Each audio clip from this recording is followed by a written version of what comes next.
Process variation is a fact of life in a manufacturing plant, and so understanding the capability of a production process is essential information for every factory leader. In the simplest of terms, process capability is a statistical comparison between product specifications and the real-life variation of a process. If a process is producing products that are centered between specification tolerances and the product-to-product variation is small, then we would say that that process is very capable. However, if the process is producing products that are not centered to the specification, or if the variation is very wide as compared to the specs, then we would characterize that process as not very capable. Process capability is measured using 4 process measurements, and these are CP, CPK, PP, and PPK. Each of these 4 measurements are calculated slightly differently, and they work together to solve the mysteries of process variation. Hence, measuring and understanding process capability is the first step in the journey of process improvement. Performing process capability studies allows us to determine 3 things. First, a short-term process capability study allows us to determine the capability of a process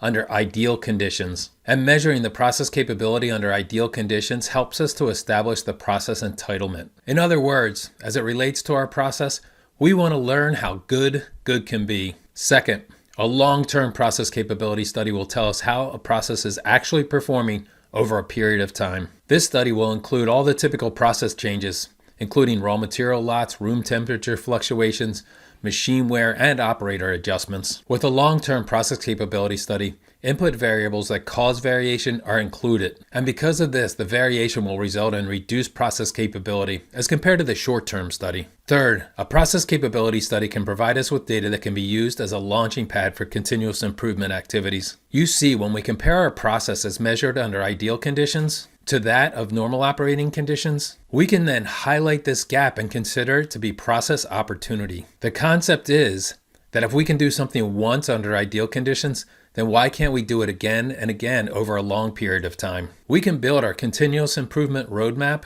by identifying the cause-specific differences between our ideal and our actual process performance. To learn more about short and long-term capability studies, check out our other T4T videos and our T4T courses. My name is Joe Joyce, and I'm with Tools for the Trenches.